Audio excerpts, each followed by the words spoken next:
Got it. Yeah, that just looks turned it promising. on. Yeah. Okay, that's great. Thank you. I'll mute myself now and Oh, I'll hand it over to wonderful. you. Thank Thank you, you. Samantha. So thanks everyone for joining us today. So my name is Maria Lodes, and I'm going to be talking today about an example of my research that I've done as a clinical psychologist, particularly where we've been looking at developing early interventions for youth depression and anxiety in a more global context in a low and middle income country.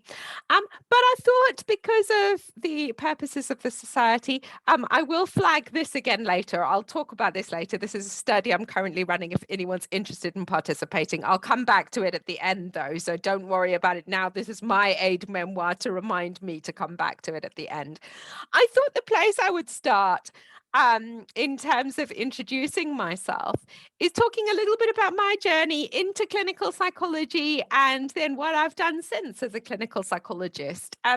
So by background, I actually started off even before this timeline gets started. When I went to university for my first degree, I first thought I wanted to be a doctor. And so I got a place at medical school and very quickly realized that all the reasons I thought I wanted to be a doctor actually meant that what I really, really wanted to be was a psychologist. What I saw as appealing as a doctor was talking to people where I could explore the connections between their physical well-being and their emotional well-being. So I always used to think of the example of the child with the tummy ache. But often we know the child with the tummy ache doesn't have a tummy ache because they've got a physical pain and something, that a doctor can find on a diagnostic test. But maybe the tummy ache is anxiety or worry or a discomfort about something that's going on in their lives. So quite quickly I realized, medical school is training me all about the physical symptoms, but it's not really going to equip me very well to talk to people and to explore their emotional journey. And that what I really, really want to be is a clinical psychologist. So after a year of doing medicine, I switched degree program, and instead did psychology. So I did a fairly standard psychology undergraduate. And when I graduated from that, despite the fact, and I should say this, despite the fact that the careers service that I went to whilst I was an undergraduate said to me, no, clinical psychology is really hard. You'll never get to be a clinical psychologist. What else do you want to be? I was like, I want to be a clinical psychologist. I really, really want to be a clinical psychologist. So I applied for assistant psychologist jobs. And in those days, we were still a bit old fashioned, I'm afraid, which just shows my age. But the BPS used to produce this like their magazine, but it had lists of lots and lots and lots and lots and lots of jobs because there weren't websites with jobs on or things like that. So there were always about 50 assistant psychologist jobs. And every month I would try and apply to every assistant psychologist job I could possibly find. And I must have done like over 200 job applications. But sooner or later, after doing some time working in Tesco's at the checkouts and some time doing a bit of research assistant work for a professor of psychology, I managed to get a paid assistant psychologist job. That was brilliant. I got really, really brilliant experience of working with people with mild mental health problems, doing kind of manualized cognitive and behavioral therapy approaches. So people who these days would be seen by what's now called the IAPT service, the Improving Access to Psychological Therapy service. I was seeing, and this was long before IAPT got started, but in a kind of service that was pioneering something a little bit similar. So from there, that was a great stepping stone into understanding the role of a clinical psychologist, of getting a little bit of clinically relevant experience in the NHS. And so I then submitted an application to the clearinghouse in clinical psychology, which is essentially the UCAS system for clinical psychology in the UK. You choose 4 courses that you want to put your application forward to. Of those, 2 of them rejected me outright, Bristol being one of them, by the way. It's always been a bit of a joke in my family because my dad did his economics degree at Bristol many, many, many moons ago. And then I applied to Bristol for my undergraduate as a medical student, got firmly rejected, applied again for clinical psychology, got firmly rejected. So every time then the Bristol Alumni Society phoned my dad to say, would you give us a donation, please? My dad's like, no, you haven't accepted my daughter onto your programs. Anyway, that's a by the by. I did get a place at the University of East Anglia, which is in Norwich. And so I did my 3-year training there. Now, 3-year training as a clinical psychologist, you probably know this already, but just in case for those of you who don't, it's a great training. It's like an apprenticeship, really, where you work on the job in the NHS, getting paid. The pay is better these days than it was when I was doing it. The pay was pretty poor back then, but the pay has improved. But you work alongside doing a job in the NHS. So you do normally about kind of 3 days a week in the NHS, different programs structure it slightly differently, but it kind of averages out to your 3 days a week in the NHS on a variety of kind of 6-month to 1-year-long placements, going through the different rotations of adult mental health, child and adolescent mental health, learning disabilities, older adults, and then also you get at the end to choose a couple of more specialist placements. So 3 days a week you're doing that. 1 to 2 days a week you're having teaching and research supervision, and you're also trying to do research, quite a big research project that is the equivalent of a doctorate level. So something that's a bit like a PhD. It's not quite a PhD, but it's a bit like a PhD. So it's a lot of work. And I think everyone's view is always, how do you do all that in a week? And the long and short of it is it's incredibly hardcore. But it was a wonderful training, and it really means you get to put into practice what you're learning whilst getting paid to do it. As I say, the pay wasn't brilliant, but it's pay. Look, there's, many, many things we train for that we don't get paid to do. So that was great. Coming at the end of that in 2008, I had done my big piece of research and I didn't want to ever see research again. So I worked full-time in the NHS, mainly in child and adolescent mental health services. Actually, the first year I worked in adult mental health because I really, really wanted to work in child mental health. But at that time, there were just no jobs coming up, and my husband was tied to the area he was in. He was doing a training course where he was. We couldn't move, and I needed a job to pay the mortgage. So yeah, I first worked in adult mental health, then worked in child and adolescent mental health. And I had this real desire that grew during that kind of 5 years or so in practice to do a bit more teaching and to help other people to develop as clinical psychologists. And so right at the beginning of 2014, I got a job at the University of Bath as a clinical tutor on the program training clinical psychologists at Bath. A clinical tutor is a kind of lecturer, essentially. And the way my job worked, I was doing mostly clinical tutor roles, so doing things like placement visits, research supervision, placement supervision, giving lectures, designing timetables, allocating students to placements, those kind of things, but also doing some research. And I was still working clinically in the NHS for 1 day a week with young people, specifically with chronic fatigue syndrome.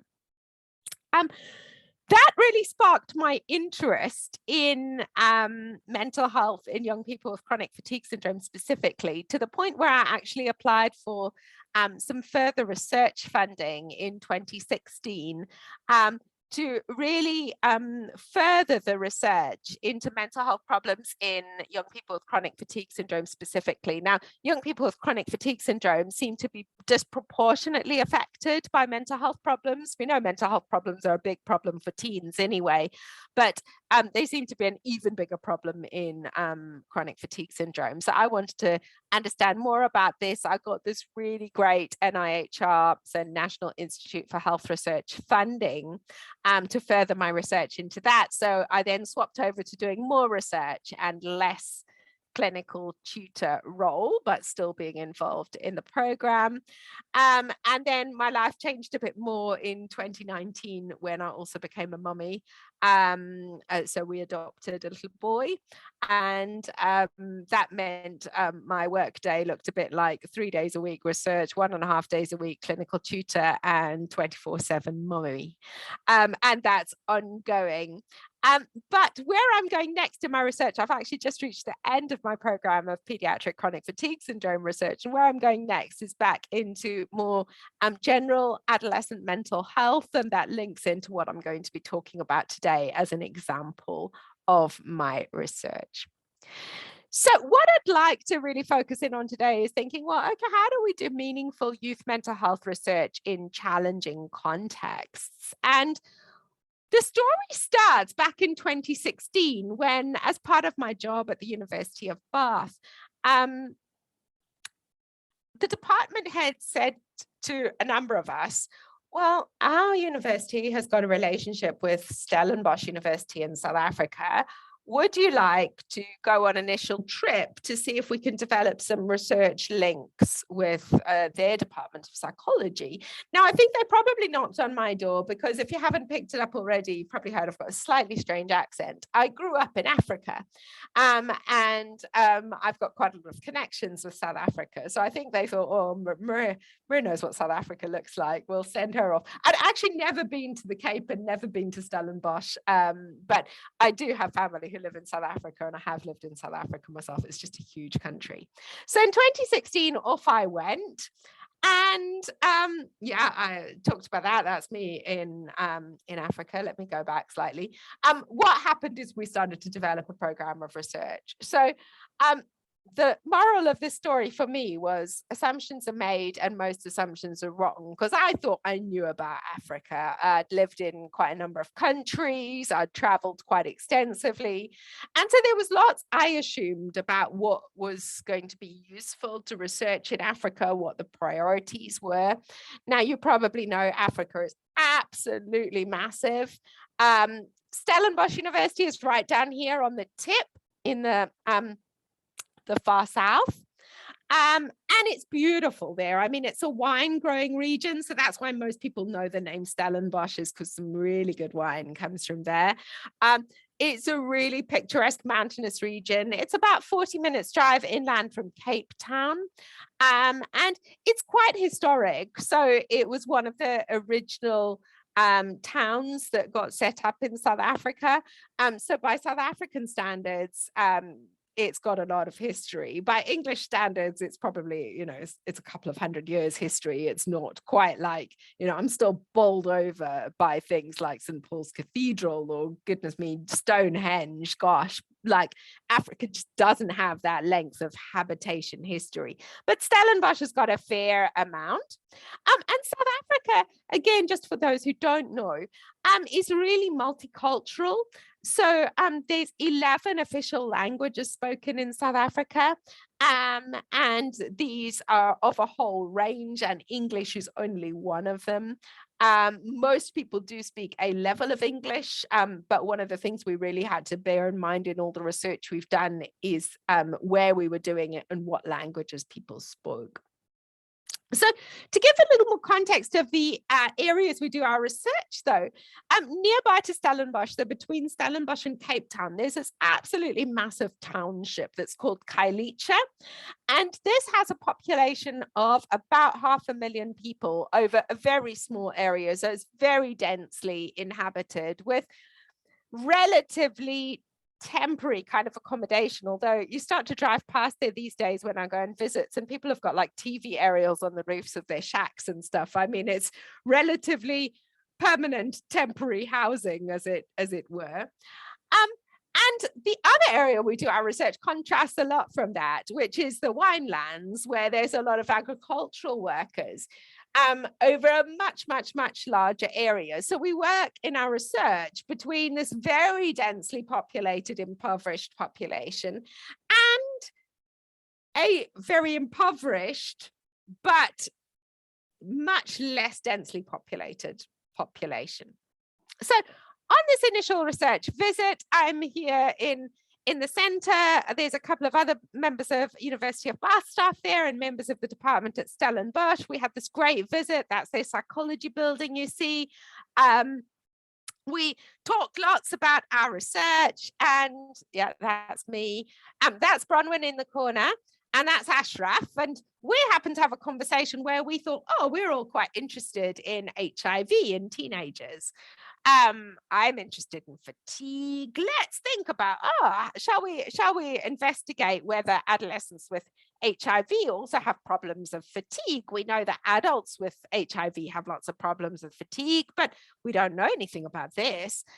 So we set up this great study where we went into the antiretroviral clinics at various hospitals around Stellenbosch and Cape Town, and we got the young people attending to do questionnaires about their fatigue and their mood, and we did some semi-structured interviews, and we published some papers, and the long story short was, yes, we did find they're fatigued, but I learned a huge lesson.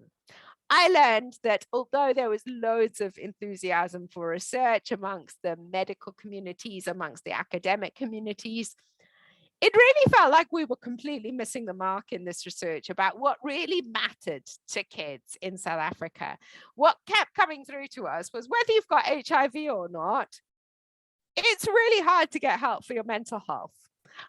So I totally shifted with Bronwyn our change of focus. And what we thought is, look, we know anxiety and depression are really common in children globally.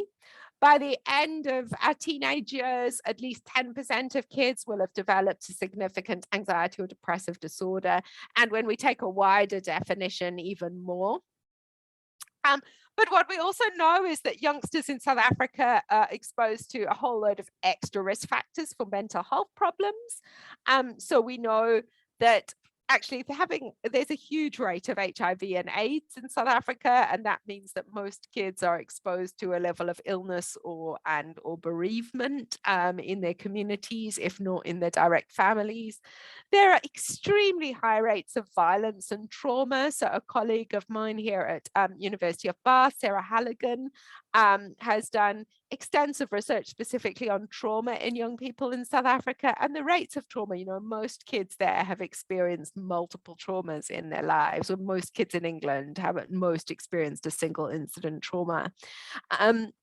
We know that there's extreme poverty, and we also know that there's a lot of child maltreatment.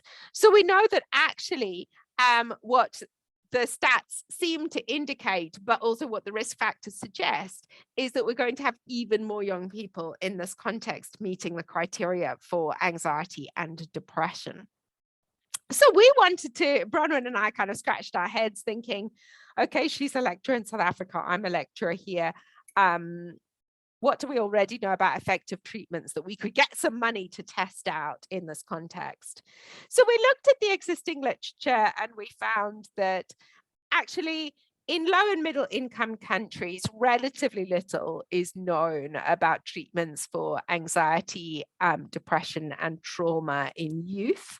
So in 2017, there was a systematic review that found only 21 studies in all across low and middle income countries around the world.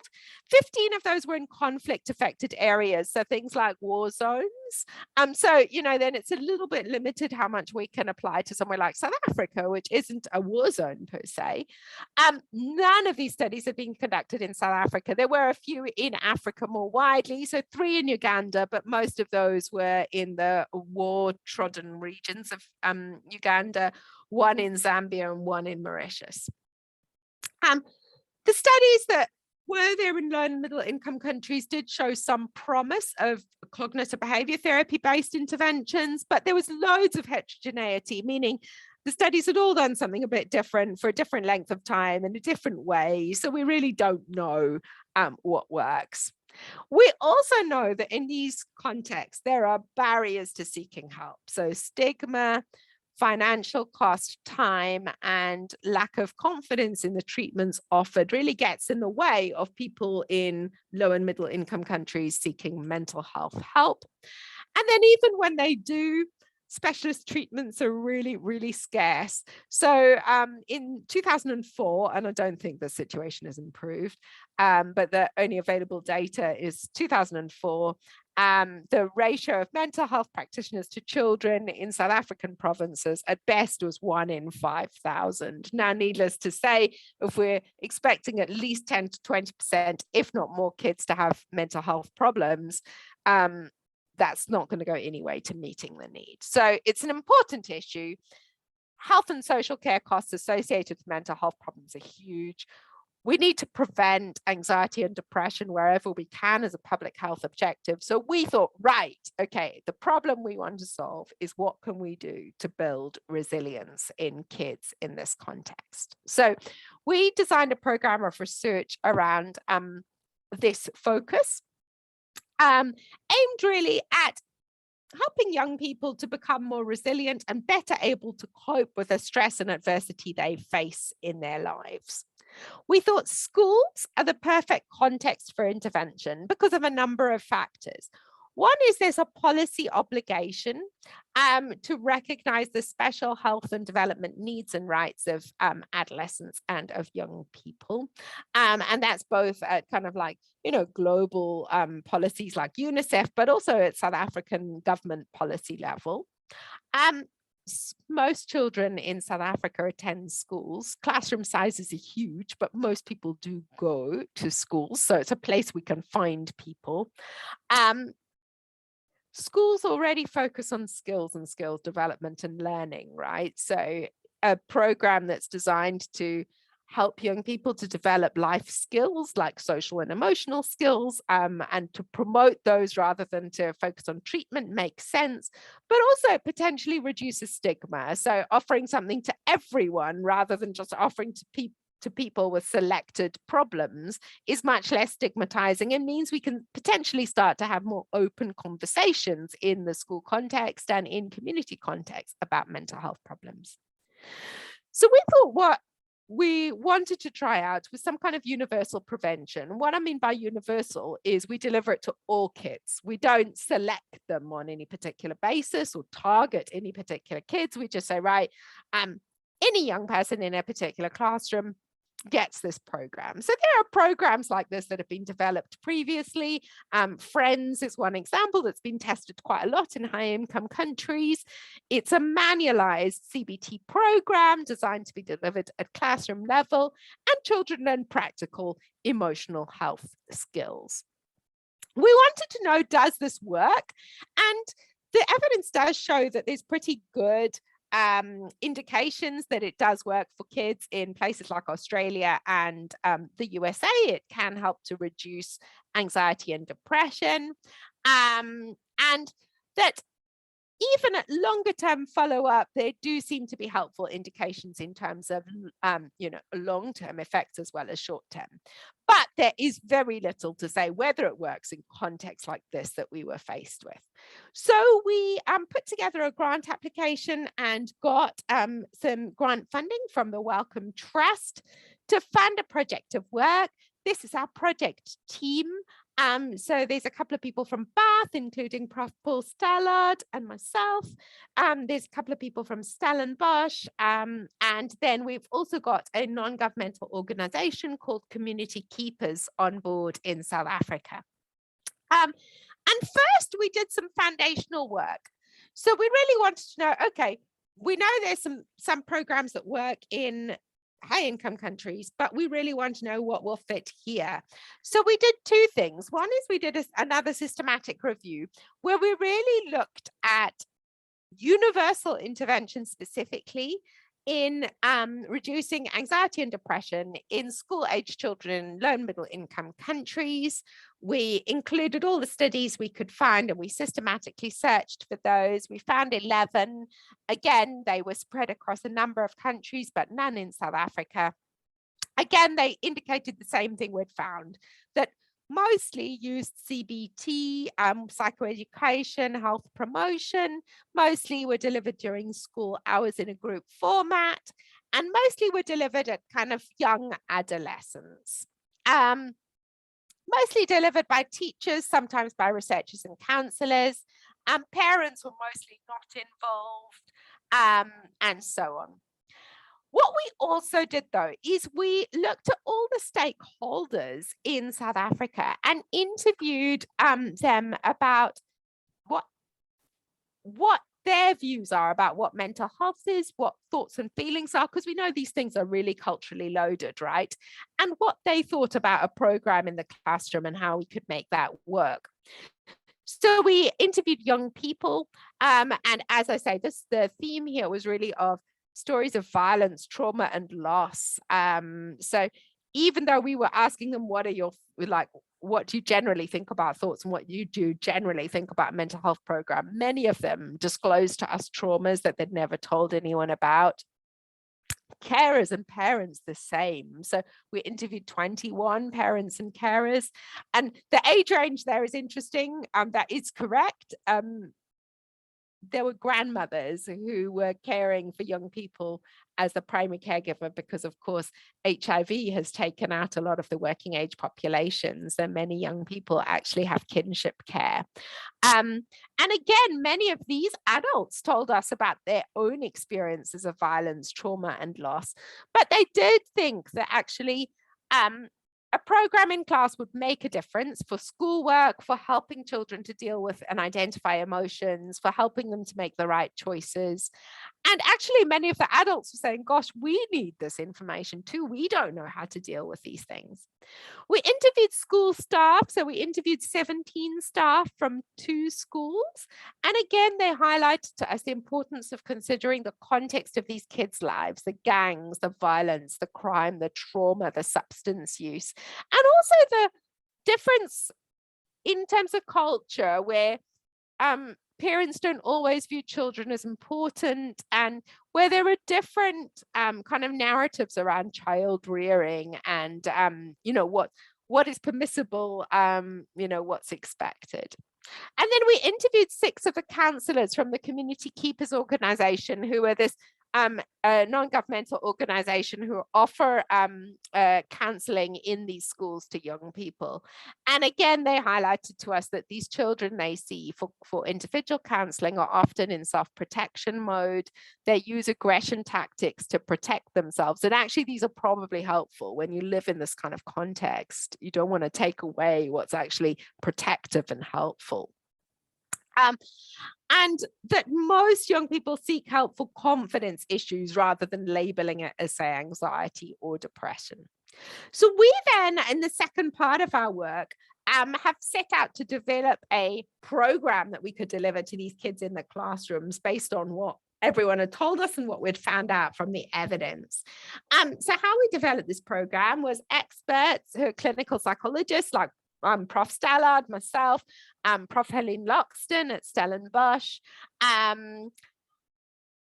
together with our information that we had from the programs that have been developed around the world and from the information from the interviews, developed what we've called the 4 Steps to My Future program. It's got 4 aims. It aims to enhance self-esteem, promote helpful thinking, develop emotion regulation, and empower goal-focused action for these young people. So it's broken down into 8 lessons, each of which is 25 minutes long, because that's how long a lesson in these schools is. So it's delivered, each step has 2 lessons, and those just to follow on tell you a bit more information about what's in them. But we developed this and then we piloted it. So in a pilot study, what we want to know is it feasible, i.e. can we make it work? And is it acceptable? How do the people involved experience it? So these are 3 of the research assistants who've been going into the schools in South Africa. We targeted our program at the end of primary school in South Africa. Now, again, this is slightly later than in the UK school system. So I know here we transition kids around 11 to high school, but kids tend to stay at primary school till they're about 12 or 13 in South Africa. So we're targeting the people at that kind of young adolescent age, although they are in years 5 and 6 in their system at that time. And we chose 2 schools to, first of all, pilot this in. And our design was that in one school, we were going to give them take some questionnaires, give them the intervention straight away, and then get some questionnaires at the end and at 1 month follow-up. In the second school, they were going to have a delayed intervention. So they did questionnaires, then had nothing for a term, had questionnaires again, and then we gave them the intervention. So we could then have a baseline where we saw, okay, what happens when kids don't have the intervention? Does any change happen even without intervention? So that's all great. Yeah. Lessons learned so far. This is certainly the most meaningful research I'm doing. It has the biggest potential impact. There's such a gap here. There's a huge need at a more basic level. And I learned really, really hard not to assume, but ask, and then asked some more people, and how important it is to make a good cultural fit of what you're offering. But of course, COVID came. So we were about to launch our pilot study in schools, like literally the week when we were supposed to go and do our first batch of questionnaires. Schools closed because of COVID. So what we did during COVID was we really were concerned. There was a very, very, very hard first lockdown in South Africa. I mean, if we think our first lockdown was hard, people weren't allowed to leave their homes. Like literally, my sister lives in Johannesburg and she lives in a sheltered complex and in a flat, and she wanted to just go for a walk around, like literally within her gated complex, and she wasn't allowed to. Like it was really, like their first lockdown was hard. And when you think of the photos I showed you earlier of people living in Khayelitsha Township, where they share toilet facilities and share drinking water facilities, can you imagine what it was like? So in this context, we were really concerned about young people. So we actually got in touch with some of the kids who had taken part, some of the parents had taken part, some of the teachers had taken part in our interviews the year before, and interviewed them to find out what lockdown was like for them. So I'm just going to focus on telling you a bit about what we found out from the young people and the parents.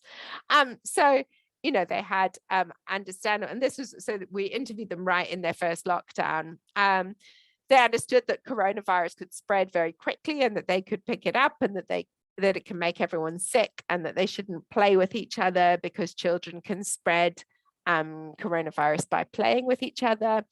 They understood that the virus can kill people. They felt scared, like that the world was going to come to an end. They feared they might never have school again, and they might never go out of the house again. In terms of the school closures, they talked about how they were unhappy and sad because they couldn't see their teachers, their friends, or people at school. This gave them a huge sense of uncertainty. And, you know, online learning was really, really difficult. They tried to offer online learning in South Africa, but if anything, most families do have a mobile phone. We interviewed these kids via mobile phones, but the mobile phone is probably a pay-as-you-go. It's probably got limited data, and it's probably shared amongst every member of the household. And if you think, there's probably a parent who's maybe trying to work from home, there's probably several kids who may be trying to do online learning of some sort. Online learning just didn't happen. And then they didn't know how long schools would be closed for, but they were hoping schools would only be closed for a short while. Like what we've seen around the world, they did also say some positives about lockdown. So they got to spend more time with family.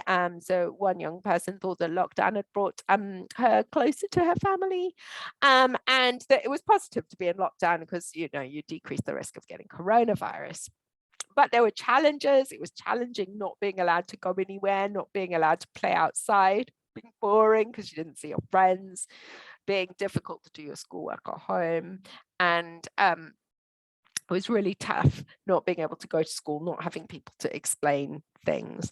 The caregiver's perspective, again, I've given you a couple of quotes here because I think it so echoes what we've seen around the world. But parents and caregivers were saying, after the first week, it became a bit too much because we're all in the house the whole day. We don't see anyone else. It's just our and then it becomes hectic and I have to be the referee the whole time. So this is the mum reporting. I mean, this sounds so familiar, doesn't it? You know, it's working from home and the children are around and there's no structure in their day, and there's nothing to do from a school perspective. It's just really tough.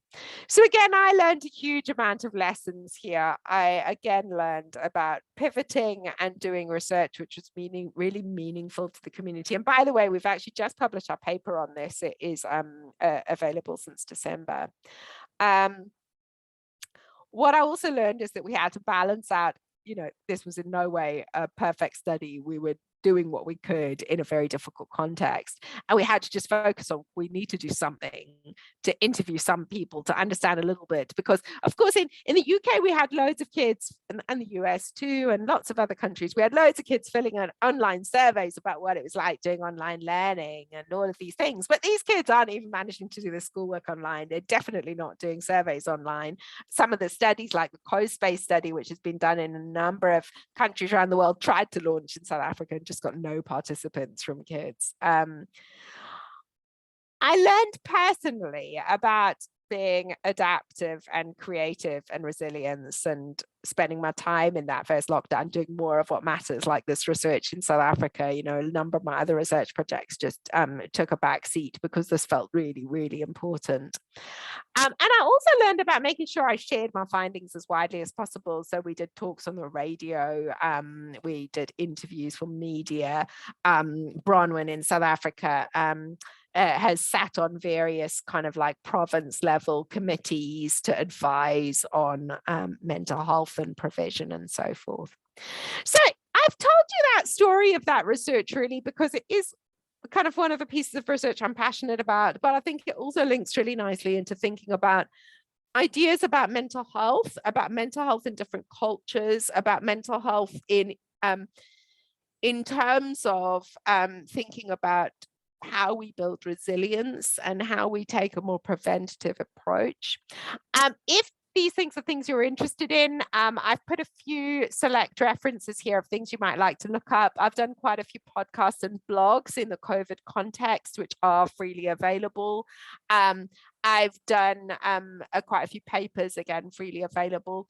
But I've also put here just the links to CoSpace study, which I mentioned, reachwell.org, which did quite a lot in the COVID context, but then also drshirleyreynolds.com, where basically what she's collected there is lots of really cool clinical psychology related kind of like freely accessible webinars and things on all sorts of things. She designed it for practitioners, but it's all stuff that's kind of free online, so you can have a look at it and just have a little bit of Google. But I wanted to come back just to give a big plug for my study. Another thing I did as a passion project in the pandemic context was I was advising to the University of Bath on what the young people coming to university for the first time in 2021 would have experienced in their final year or two of school. As young people, you know, I'd been looking a lot at young people mental health, and so they said to me, look, can you let us know what we need to think about in terms of student mental health for our new incoming cohort? And in doing that, I, you know, really became passionate about, gosh, it's tough. It's been so tough for young people. It's been tough for all of us, and it's still tough for all of us, but it's been so tough for young people, particularly as students. There's such mental health need. There's not enough provision to meet it. So what can we do about this? And I had around the same time found out about this great online single session wellness intervention that had been developed and tested in the States at University of Pennsylvania. It's cognitive behavior therapy based. It takes less than an hour to complete, and it includes some cognitive and behavioral elements and also some kind of gratitude elements from positive psychology. And it's been tested with quite good outcomes in the States. And I thought, oh, I'd love to be able to see if this works here in the UK and to give UK students the chance to take part in this and to benefit from it. So we're running a randomized control trial here in the UK. Any student at any university, anywhere in the UK, postgraduate or undergraduate, can take part. You take part by going to that short URL, and you either get randomized to completing the program straight away or completing it after a month wait. So it's not a dissimilar kind of model to the RCT I showed you in South Africa. So it's just a big plug to say, if you're here today, please A, think about taking part yourself, and B, tell all your friends at any uni in the UK, share it widely, because one is I want to see if it works, but two is I want to help any student out there in the UK who wants to build their resilience a bit, because look, we're all having a hard time post-pandemic. So, you know, anything I can do to help, I really welcome. And there's a chance to be entered into a prize draw. Actually, we've now got 16 £50 vouchers. So you've got double the chances of winning that you previously had. And on that note, I'm going to say, I'd love to turn it over for any questions or discussion. I'm very happy to share my slides with you. I'll send them on to you, Izzy, and then you can share them with your group. And as I say, please do make the recording available to your group, to anyone who would like to see it. I'm going to just see if I can stop my screen share, but I've lost my Zoom controls right now. So that's interesting. I'm going to see if I can, I've just found them again. Yeah, it's always interesting, isn't it? Like, where have they gone? Right, I can see you again. Please do shout out if you've got any questions or comments, either about my talk I gave or about clinical psychology more generally. I'm very happy to answer both or either.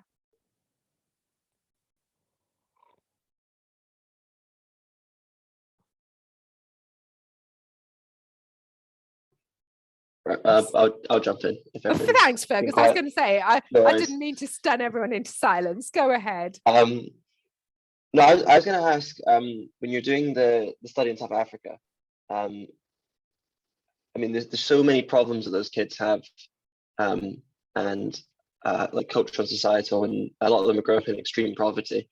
I mean, didn't a lot of the problems feel, did it not feel quite trivial? I don't mean to ask this in an overly negative way, but like, they have so many problems in their lives that seem to need to be fixed on a political level.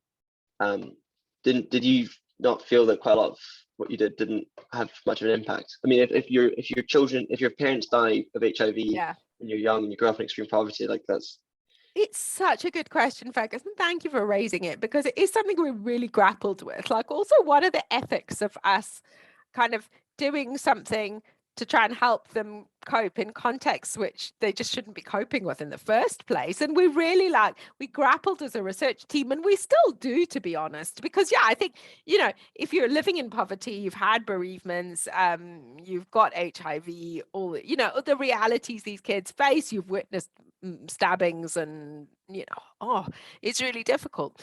And I think, you know, what we concluded is we need to do both. Yes, we need to address those political and contextual determinants, but also these kids are still living there right here and right now. And if we can do anything that might help them to cope with the adversity they are coping with, then we're still doing something good. And that's where our stakeholder work with all those interviews was so important, because what people were shouting out for was these kind of strategies to help them to kind of, you know, build their self-esteem a bit, to help them believe in themselves, even though they're living in these difficult contexts, to help them to learn about feelings and how to manage those feelings. And, you know, we were really careful when we designed the package of interventions we designed to make sure they fitted with the reality of what those kids are living. But also we're trying to be really careful in everything we're writing about the projects, not to just make it seem like, well, it's acceptable what those kids are living with.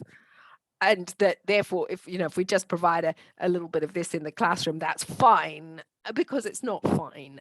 You know, of course, the solution we would all love to see is some of those factors contextual factors addressed much more thoroughly. But the reality is it's not going to happen in this generation of children if we ever get there.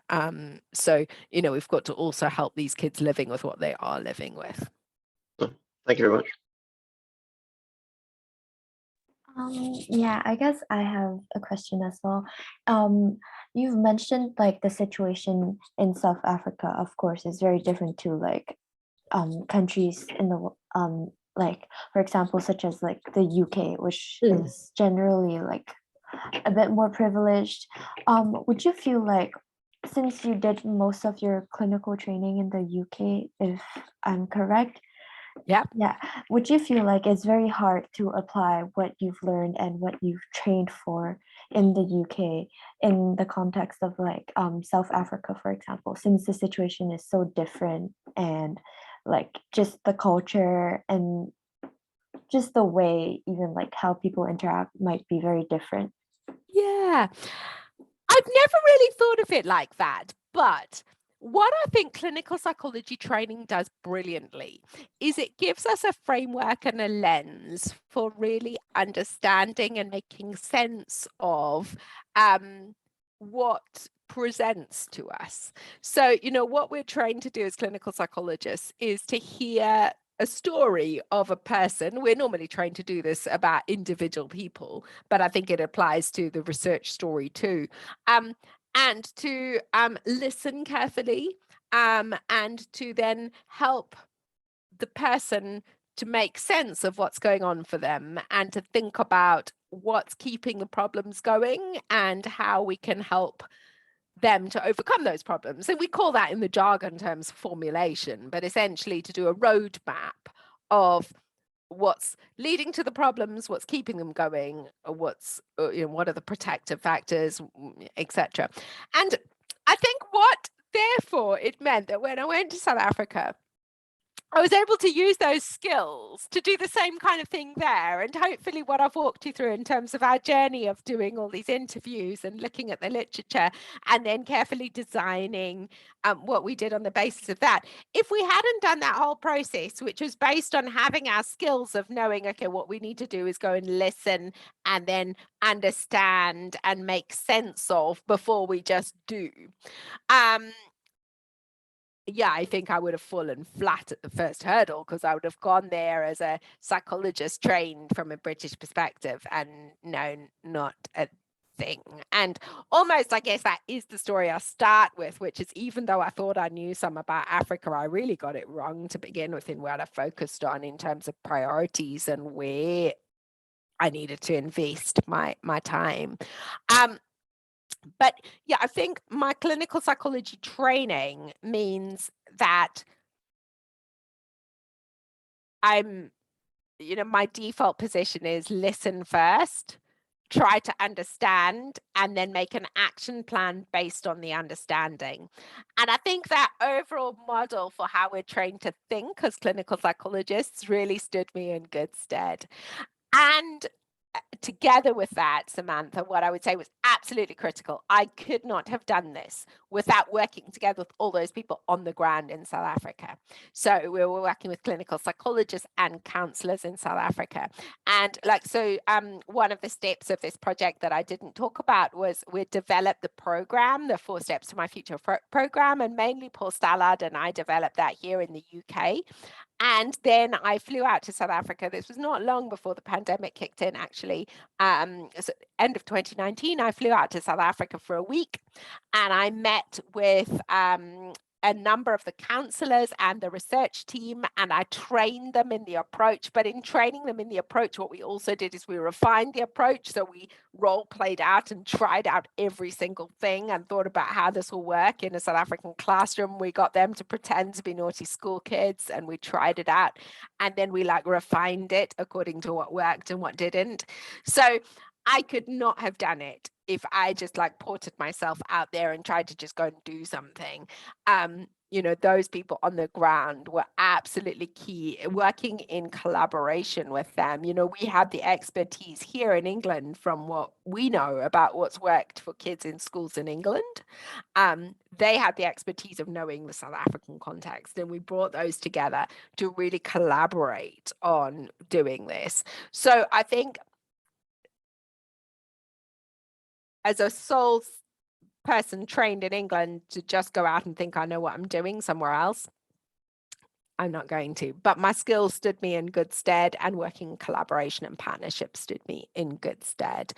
And, I think what we need to do better at, even here in the UK, is recognize the diversity of the people we work with here even in the UK. We do lots of our research looking at generalizations, and yet we know that actually there are many, many diversities, many of which are hidden diversities in the UK. And so again, one of the things clinical psychology is very good at doing, and I think has got even better at doing in recent years, and we're still trying to improve our programs, our teaching programs even further on this, is to really help psychologists to develop their ability to think about all those different diversities, and to really enable therefore greatest culturally appropriate provision, no matter who it is we're seeing or where.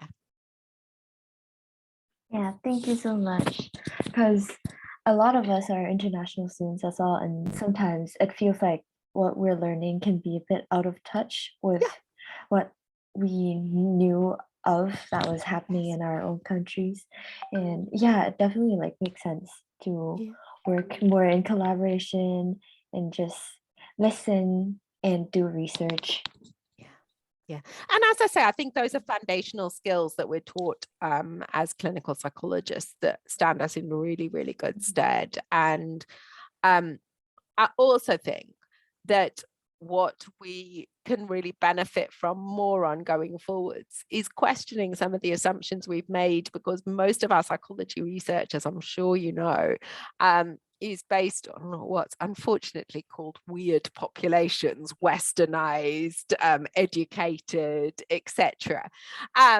And we really need to do better, particularly with youth, because of course what we know with young people is that the vast majority of young people, just by demographics, live in low and middle income countries. When you look at the population stats, the huge majority of youth in the world are in low and middle income country context, because we've got aging populations in westernized context, haven't we?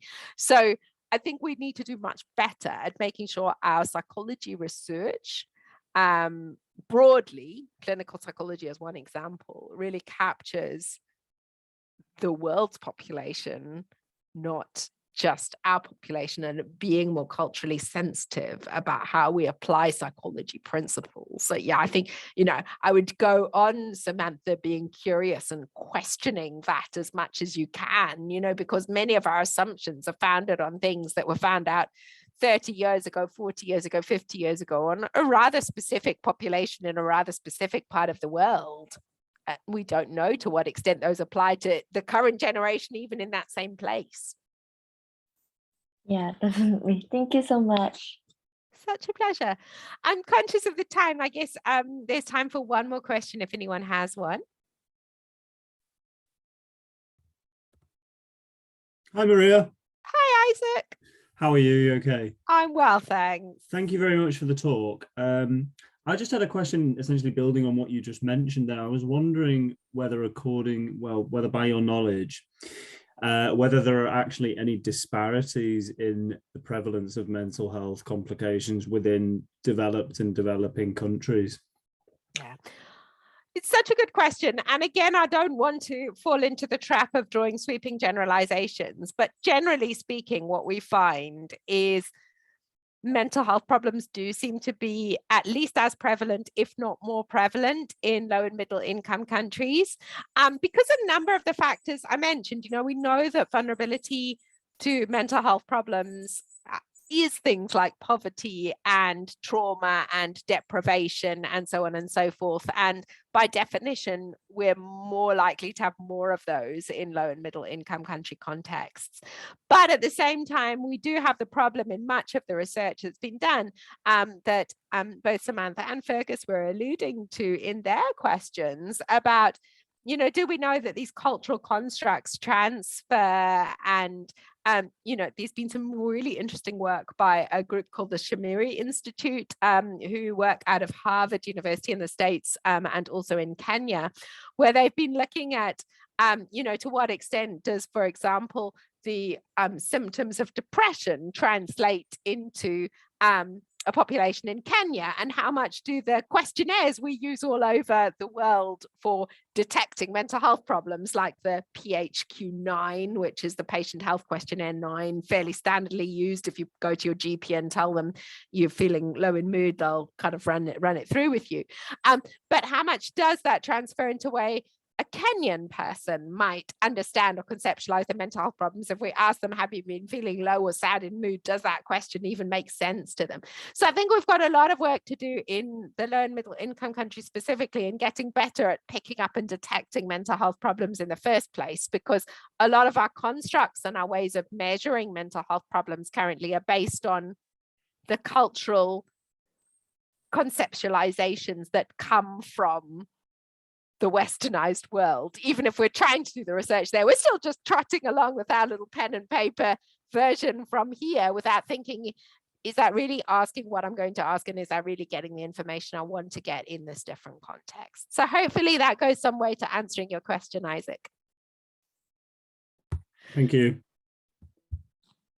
Thank you so much, Maria. I think it's about time to end the talk, because it's 5 o'clock already.